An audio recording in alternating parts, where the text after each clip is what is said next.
A garden of pure ideology. Yeah, just your typical Super Bowl car ad. Or a hilarious beer ad. Break was over 15 minutes ago, Mitch! I think you're the best ever. I think we're going to be here a while. Welcome back to Filmmakers in Advertising, and happy post-South by Southwest to all who celebrate.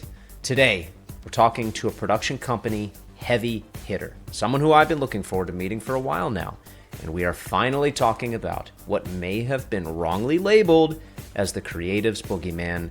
Yes, it's AI, and I wanted to wait on this topic until we had a real expert with real experience who knew how to discuss this responsibly. And I can honestly say that we could not have found anyone better right now than Dustin Callif, president of Tool North America.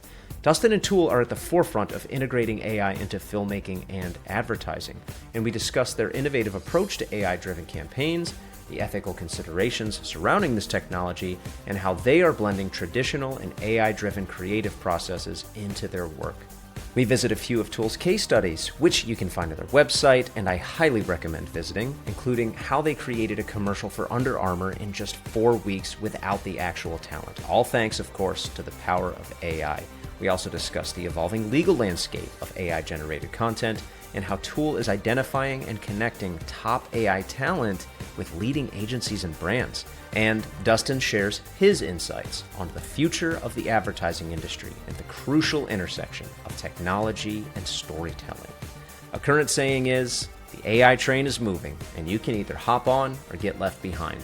So, whether you're a filmmaker, marketer, or simply curious about where this train is heading, I think you'll enjoy this insightful conversation with Dustin Callif.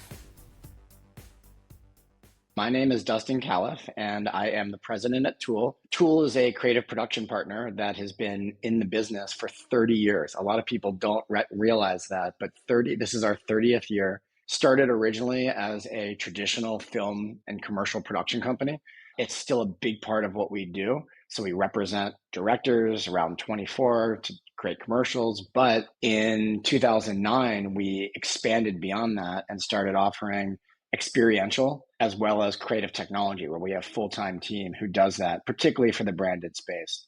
So we're kind of sit at the intersection of like experience, technology, and filmic storytelling. And I'm based in Los Angeles. I've actually been with Tool for 16 years. This is my 16th year, so I'm on about half of it. And it's been a fun ride. And, sometimes people will ask me, God, in advertising, nobody stays at the same spot, for more than, a few years. And for me, Tool has offered an opportunity to kind of constantly reinvent what we're doing, particularly as it relates to technology. So that's been a big driver as to why I have enjoyed staying here. Awesome. Well, we've only got the short window that we have, but I'm still going to do a little traditional icebreaker with you to warm us up, to get comfortable in our discussion. What's the worst thing that's ever happened to you during a production? Well, obviously there's different degrees to that. But I'll just share like a fun story. Somewhat fun. It wasn't fun at the time. I remember we were doing a production in Hollywood. We were at a club and we were getting ready to shoot, and I'm driving up. I'm the executive producer on this. It was an interactive commercial that we were shooting. And as I'm pulling up, I see fire truck like just driving by, and they happen to be pulling up to the exact same spot that I'm pulling up to. So I'm like, uh-oh, what's happening? And when I go in, I see almost all of our crew trying to shut off the sprinklers on the roof. I think one of the gaffers had accidentally set off the entire fire sprinkler system, and it was just flooding into this club. So I get there. It was completely dressed for the commercial. We are shooting, there's couches, tables, all sorts of stuff all over the place. So, I walk in and there's, water kind of seeping into the carpets, and it's starting to like get up. Oh, man. This being commercial production, luckily the fire team got there in enough time where it wasn't like complete disaster, but it also being commercial production, of course, we like somehow rented like these special vacuum or got them to show up within like an hour. And the entire carpet was completely like dried up. And we actually were able to go back and shoot everything right after that. Oh my gosh. It always amazes me in commercial production, some of the things that get done in the amount of time that you have on a shoot day. And it's insane, some of the asks that come in, but there's always a solve. So that's one of my stories. That's amazing. Yeah, I would assume whoever had that save ready to go had a good day. Yeah. Okay, second and last icebreaker for today. If you weren't the president of Tool, who would you be? What would you have become? Well, I am 6'6". You might not see that as I'm sitting down. Are you really? I want to believe that I should be an NBA player. And my kids definitely want to believe that I should be in the NBA. Do I have the skills necessary? Absolutely not. But I have the height necessary. And when I was in high school, I grew 6 inches from my junior year of high school all the way up to my freshman year in college. And I used to be a point guard in basketball. So to me, that's the best way you should do it, where you understand how to dribble the ball, shoot, and then you get your height later on, which allows you. Yeah. Unfortunately, I went to the University of Arizona. They won the national championship there. I got to play against the team in the recreation center, but I wasn't playing in the official games. But anyway, I think that would be the dream. Yeah, that's pretty awesome. You're right. Did not know you were 6'6", but I'm sure that comes in handy when you need everybody to listen up once in a while. Yes. Not that you use that power. Just for those of us who aren't 6'6", sometimes we imagine. I do. And funny enough, I still play pickup basketball. And now in pickup basketball, I'm the center because I'm 6'6", because, when you play pickup basketball, 6'6" is pretty tall. Yeah. Are you having fun? Are you an LA fan right now? I mean, obviously, it's an exciting time. Yeah, I was actually at the Lakers-Mavericks game last night. Were you really? There's a lot of good pictures coming out of that game. I'm sure. I assume you've seen some. Actually, I haven't. So I was at the game. I heard that the GM was there and sitting courtside, and there were a few chants happening from the crowd. Yeah. Directed at him. I couldn't really see what he was doing as far as, staring right at him, but it was just super fun to see Luka and the team and just the energy. It was fun. You don't get many of those moments in games where it's just, there's something different about the game. Yeah. This is not what I planned for my first question, but I apologize if it was inconsiderate at first. I didn't even think, is your house and family and everything okay after these fires? Oh, no. I appreciate you asking. Yeah, everything's good. Okay. We at Tool, we had a couple people who were displaced for a little while. Right. But luckily, no one lost their homes. Oh, that's great. Let's say if there was any good thing that happened out of seeing what went down, was just seeing the community come together in Los Angeles. And we put on like a couple fundraisers. It was nice just to participate in whatever way you could with your kids, and helping with clothing and things like that to those who needed it. But it was definitely an insane time. And for me, it was just easy. But everyone in LA, pretty much, someone who was affected, that's. Yeah, I had some friends in Pasadena. They lost some family homes. It was pretty sad to look at, but obviously glad you guys are okay. Yeah. Do you like that your office is in Santa Monica? That is where the Tool office is, right? Yeah. Yes, I do love being in Santa Monica. I'm mostly a West Sider in Los Angeles. You're either West Side or you're East Side. I lived in Santa Monica for a year and a half. I miss it sometimes. Yeah. No, it's great. In fact, most of my career, I've only held 4 positions, and 3 of them were in Santa Monica. So I've actually almost been on the same block my entire career. That's awesome. All right.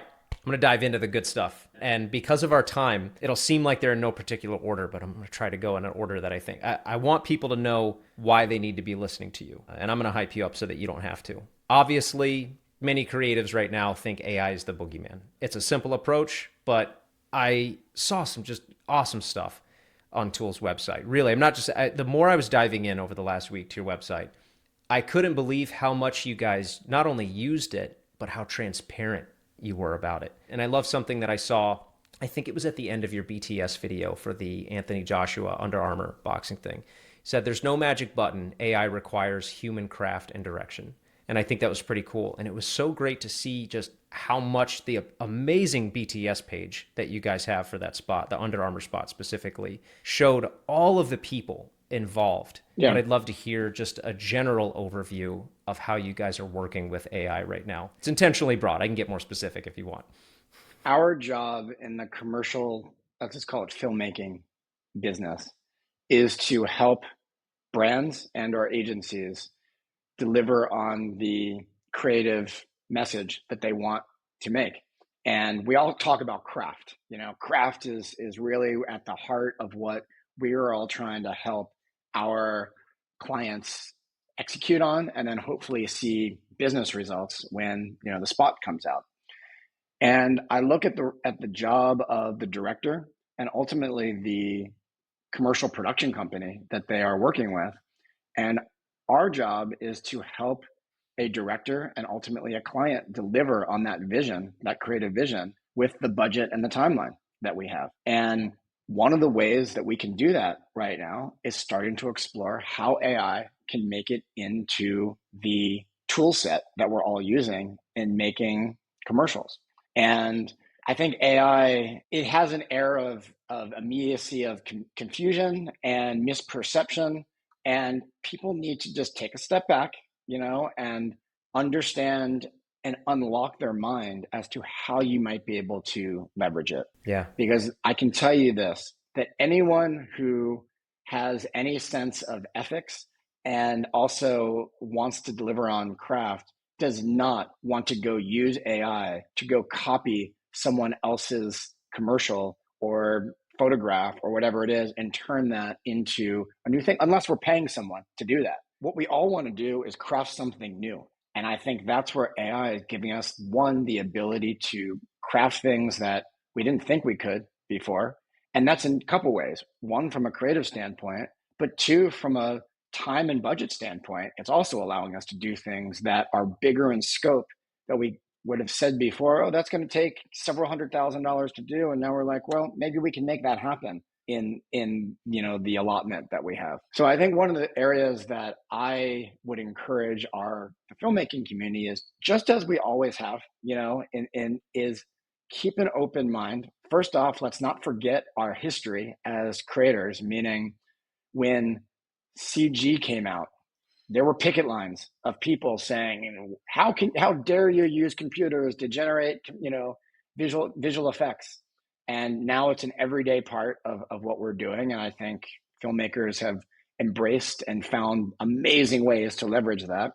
Obviously, there was a big transition from film to digital video. And again, you had huge swaths of people at the time who were like, we can't believe that people are even considering moving on from film.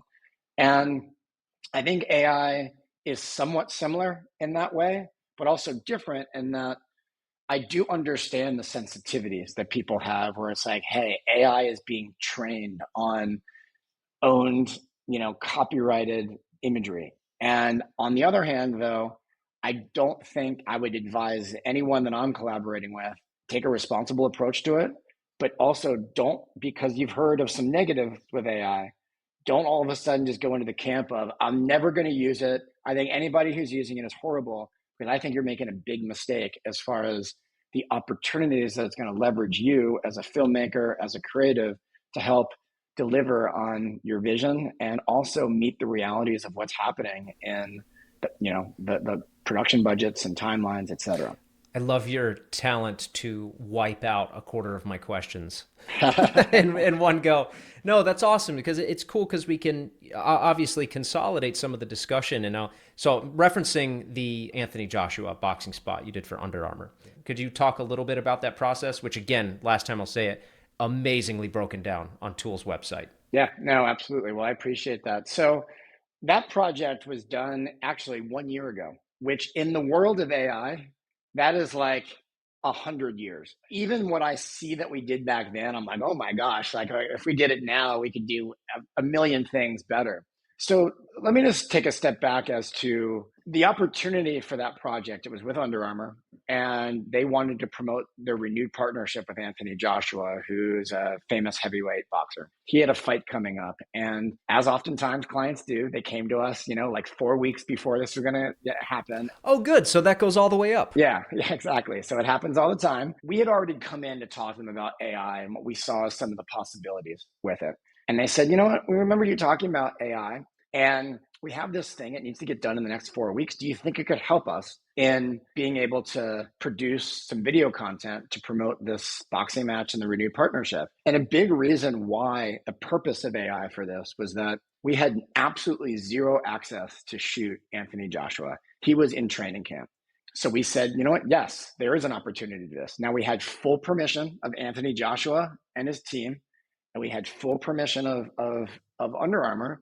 And we said, great, let's go for it. So within 1 week, we collaborated together with Anthony's team and Under Armour, came up with a concept, wrote a script. It was all about kind of Forever is Made Now was the title of it. The idea that Anthony Joshua is very much about the now. His legacy is not going to be about what he's thinking about in the future. So anyway, point being is Great dialogue all the way through that spot too, by the way. I know we're talking about AI, but just even hearing it, there must have been 2 or 3 lines where I was like, oh hell yeah. Yeah, I need to get out there and get some today. Well, I'll give the credit to Adam Koppel, who's actually now a creative director at OpenAI, interestingly enough. Whoa. He was our writer on that project at the time.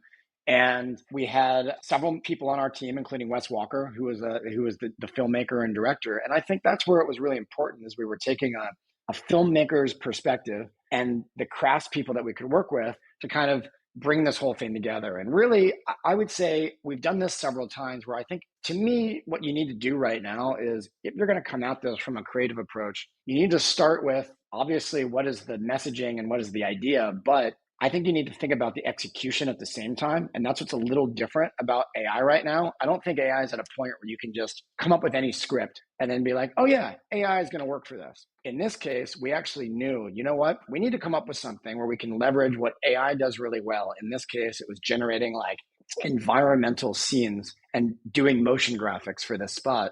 But let's leverage a multimedia approach where we used CG to do kind of the statue and like the fidelity of Anthony Joshua's face. We didn't feel like we could do that with AI at the time and in the timeline. We used pre-existing footage that Under Armour owned from pre-existing commercials, and we edited that in to this 60-second spot. And so when the spot came out, we were so excited. We were like, yeah, a team worked hard. There was a team of 21 people who worked on this thing, but it allowed us to kind of come out with this thing. And we definitely really promoted, hey, this is an AI, spot that we generated. And within the filmmaking community, there was definitely a contingency of people who were quite upset with us that we were going to use AI. And I'll share, I think this was when I had a big moment where I said, you know what?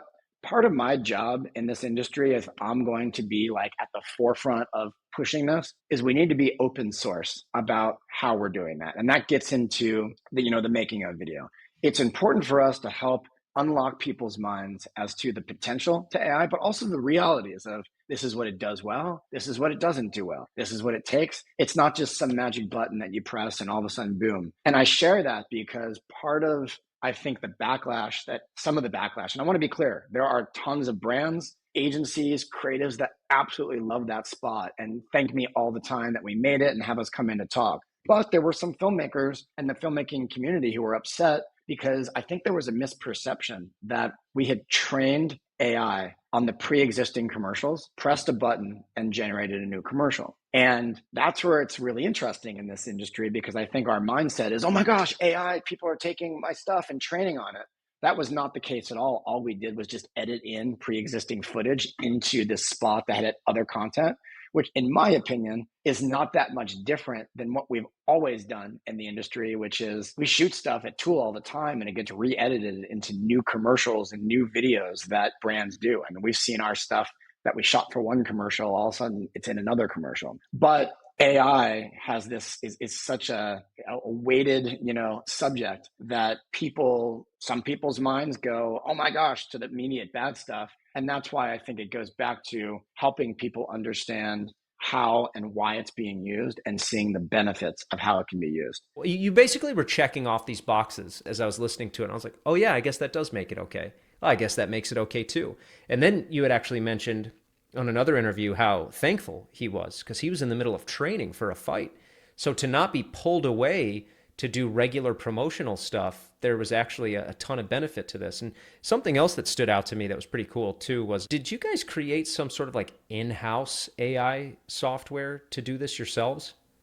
We did do some custom styling. One of the unique things at Tool is that we actually have a full-time creative technology team at Tool. So we have people who are doing some really interesting things, but I don't want to scare our filmmaking community. You don't need a developer to do a lot of the things that you can do. Now, if there's something custom you want to do, then yes, you might need somebody to go in a comfy UI or some of these other things to build a custom workflow. But Yeah. again, that was a year ago. The tools that are available to filmmakers right now and your teams are pretty amazing. Yeah. We're trying to do things where it's taking a responsible approach, where like even the Starburst project we did, and another, we just recently did a Land Rover project. It's using like owned content or licensed content as the basis for how we're generating the imagery that we ultimately integrate into the spot. You explained how if you could, you could basically implement different forms of AI into the entire process at this point. I heard you saying you were like, hey, even all the way to the accounting, which could save you some time. Yes. I wish I could hear, if not all of them, at least several of the ones that stood out, like what you used for storyboarding, maybe what you used for some previs AI. Do you have any favorites that you'd be willing to share, at least that you're comfortable sharing right now, ones that are good go-tos? What I'll mention is that, like, listen, there's a lot of people are just using, honestly, just straight up Midjourney to create storyboards. Yeah. What I will say is like we actually represent some AI artists and directors, and one of our AI directors, his name's Nem Perez. He's got software called Storyblocker that allows you to kind of almost previs and turn, and use 3D to kind of like create full on scenes so that during the pitch process, you can basically pre-visualize everything and do it in a way that you can allow a person who's maybe not as visual as a director to see.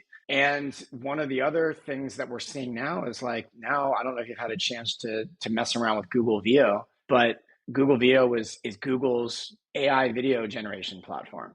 Everyone was talking about Sora from OpenAI, and Sora is out publicly now. You can play with it, you can use it.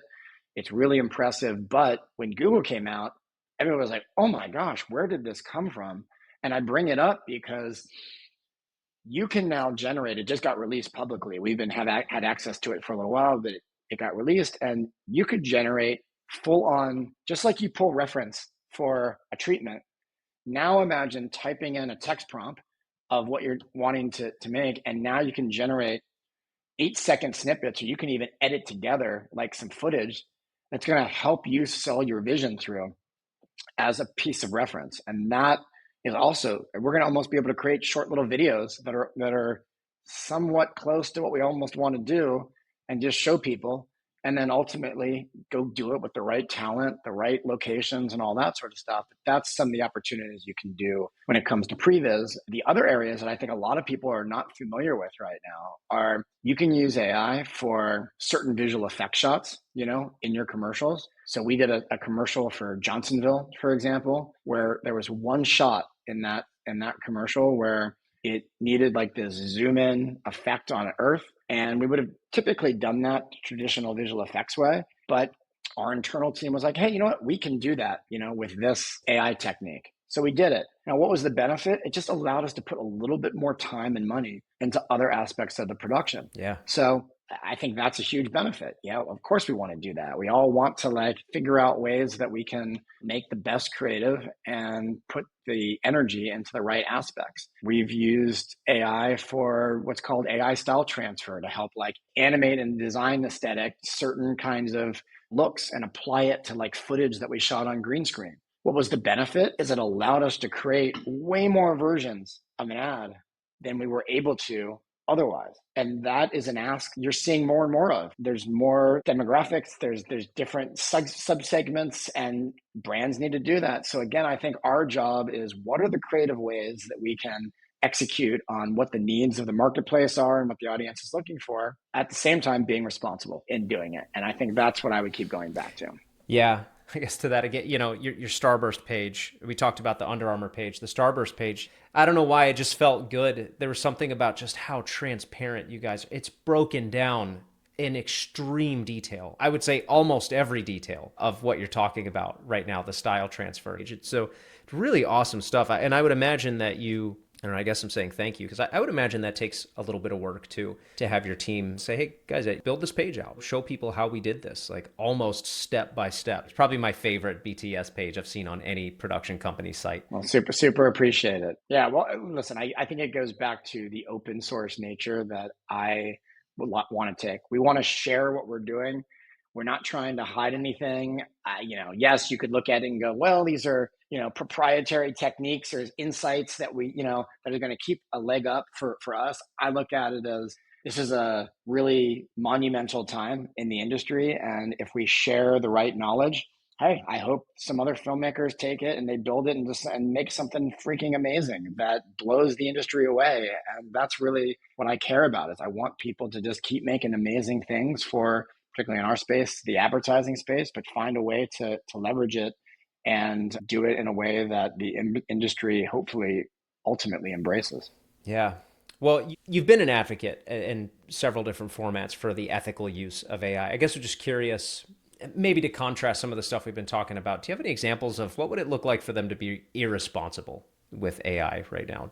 I think that where we have kind of drawn the line is with talent, meaning human performance is still something, one, that I think we all want to value. And there's a connection when you're a filmmaker and working with your talent and how you're bringing that to life and getting that performance. I think AI, one, is not at a place to deliver on that yet. And two, I want to believe that this is why we've taken a hybrid approach so much of using live action combined with AI, where we're using live action more for the human performance. And the reason I'm bringing this up is I think I've seen examples of AI generated humans in commercials, and it kind of has that little bit of that icky feeling, and I think you see some backlash from it because, one, you can kind of see it and you feel it and it's not real.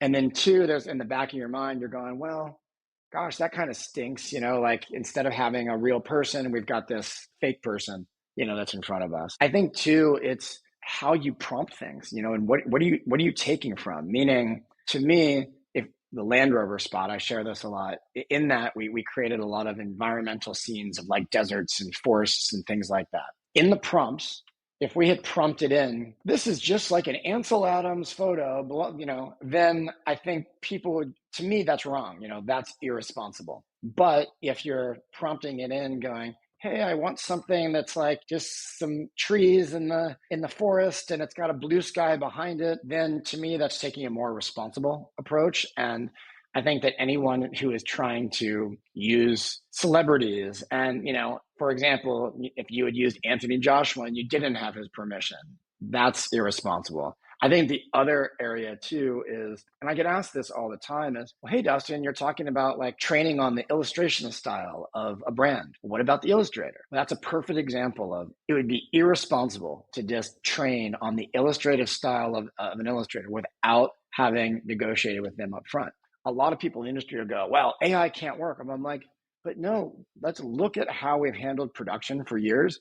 And let's look at music, for example. With composers, we pay them an upfront fee to compose, and then they get paid a negotiated rate for usage on that for whatever it is, a year, 2 years, sometimes it's a buyout. It's the same thing with an illustrator, go negotiate with them up front to do some work. Now, instead of them illustrating 500 million versions of it, you say, hey, I want to use this style, and I'm going to train AI on it. Are you okay with me, paying you this fee for the next year? Some people are going to say no, and some people are going to say yes. But that's okay. For the people who say yes, we have their permission, and now we can go, you can do it. So anyway, those are some examples. You mentioned that tool represents AI artists. I'm curious to know, what does that mean? What does it mean to be an AI artist and how they fit in the traditional pipeline or how they're pitched to clients? Now, if everybody's under the same roof, I would assume everybody's playing nice together and in support of one another and actually engaged and interested in how they can be collaborative. Yeah.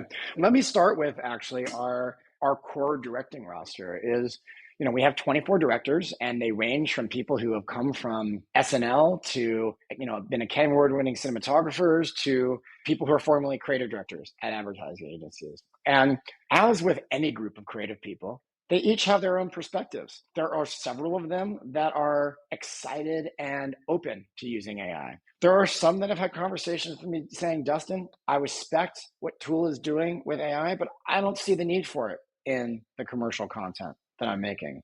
But what I would say is, what I'm trying to do the same way that I'm trying to do with the open source community or the community in advertising is we hold, let's just call it try to hold it once a month with our directors, calls that we have with all of them. All of them are invited, and we will have a guest speaker on from typically the world of AI to talk about what is new technology that you might be able to leverage in your spots, be it a comedy spot, be it a visual spot.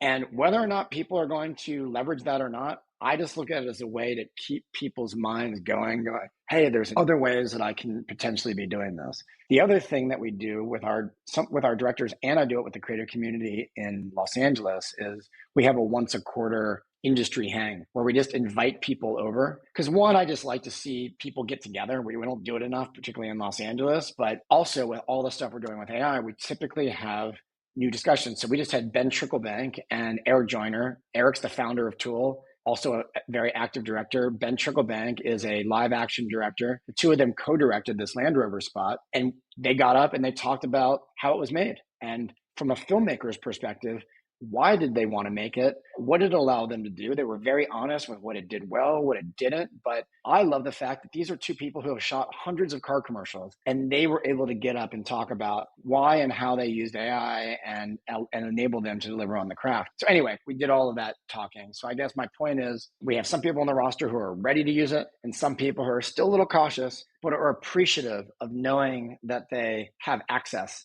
to a team that is actively always going to bring it up as an option. I would say it's kind of like me with my old gym membership. I always liked seeing it on my keychain. Sometimes I didn't always go to the gym, but it always made me feel healthier that I had it on my keychain. With regards to the AI artists, so we represent several. We represent King Willonius, Nem Perez, Quinn Halleck.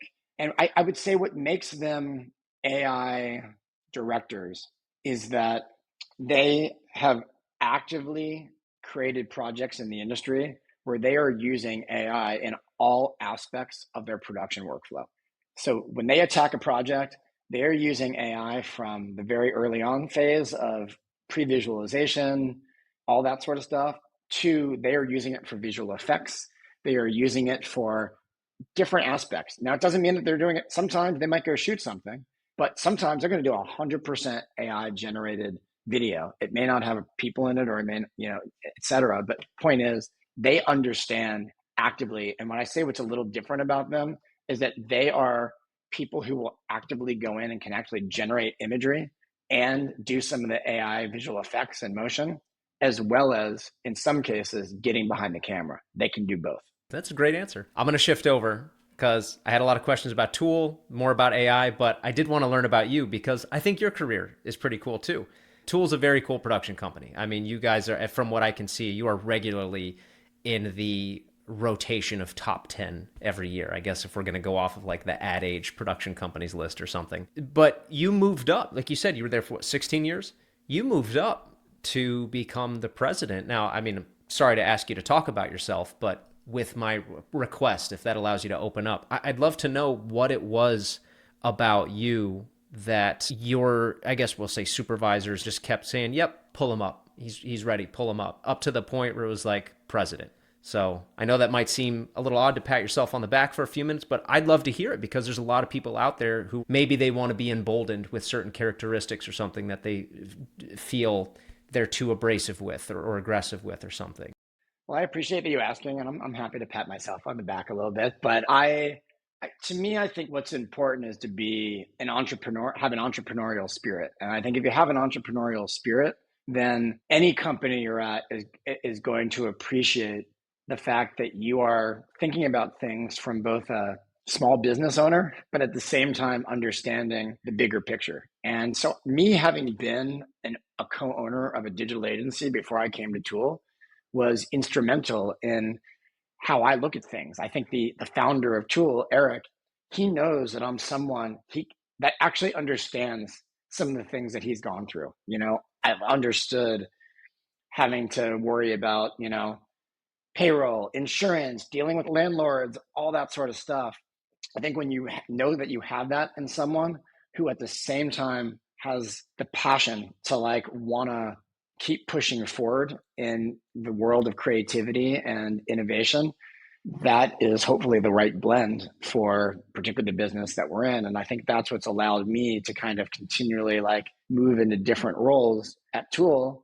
And ultimately in the role of president, my job is to take, the experience and innovation side of what Tool is doing and the, content, filmic storytelling side of what we're doing, and hopefully find a way to strategically bring that all together.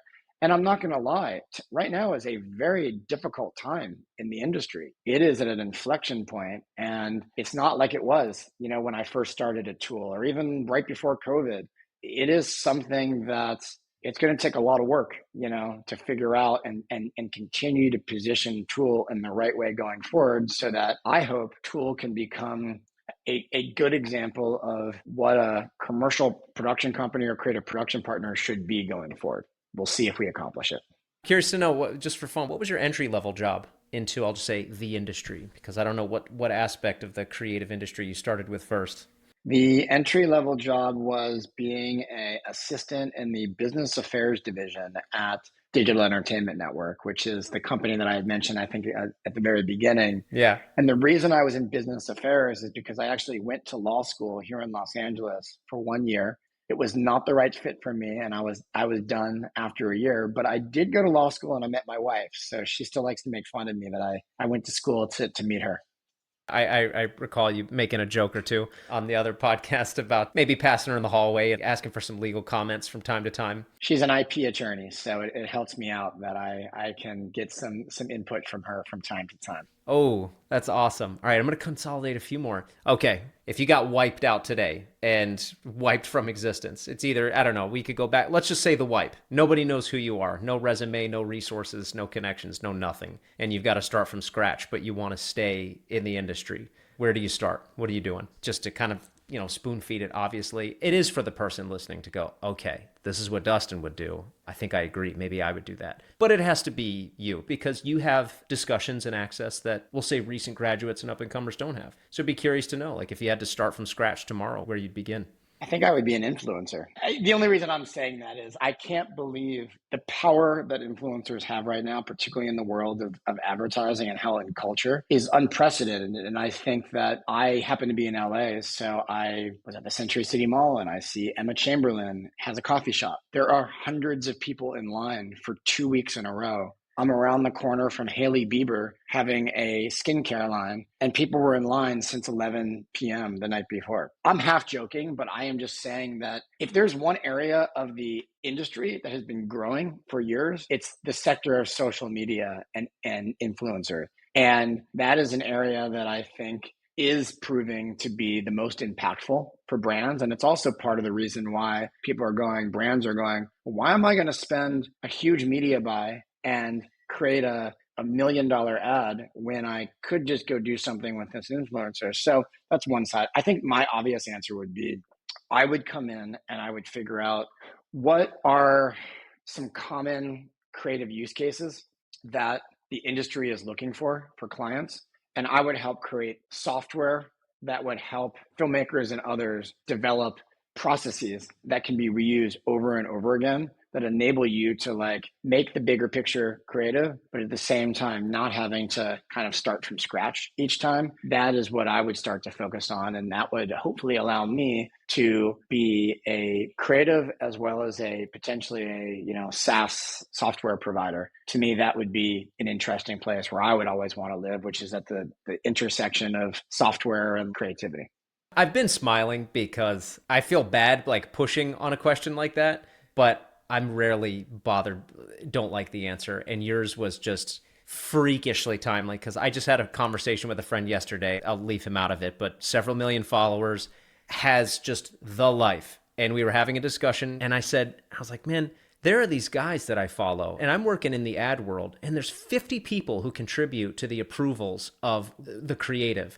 And these guys, and you, talking to him, I said, it looks like the brands come to you and go, ooh, us next, we'll pay you, do whatever you want. And he said, dude, that's exactly how it goes, with a few more steps, and you should totally quit what you're doing and come do what I'm doing, because that is how it goes. He said, these companies will just come out and go, we like the way that you do things. Can you do that for us? Couldn't imagine being like, oh yeah, I'll come up with something silly for this beer company, and they'll just, maybe they like it, maybe they don't. You said you were half kidding, but I was just having this discussion 24 hours ago. And so I think it's an incredible answer, actually. And listen, I would say too, for our filmmaking audience, I think most filmmakers, they want to be hired by a brand and they have the same kind of autonomy where they're like, you're the expert. Tell us how to help make this spot in the best way that's going to communicate our message. And I think that's deteriorated over time. And you're right. It seems like influencers are being given that power. And I think it's a question of how can you take inspiration from that and bring it back into filmmaking. And again, we call it filmmaking. Hell, there's a lot of influencers / creators who are filmmakers, and that's what's even more interesting as to what's happening in the industry. Yeah. Well, Dustin, I want to respect your time. I had like 30 other questions, but I also want to say in other ways you indirectly touched on them. So in some ways the answers are already there. Awesome. Really appreciate you taking some time today to talk to us about it. Thank you so much. Really appreciate it, man. It was awesome meeting you. Have a good one. Thank you. You too, man.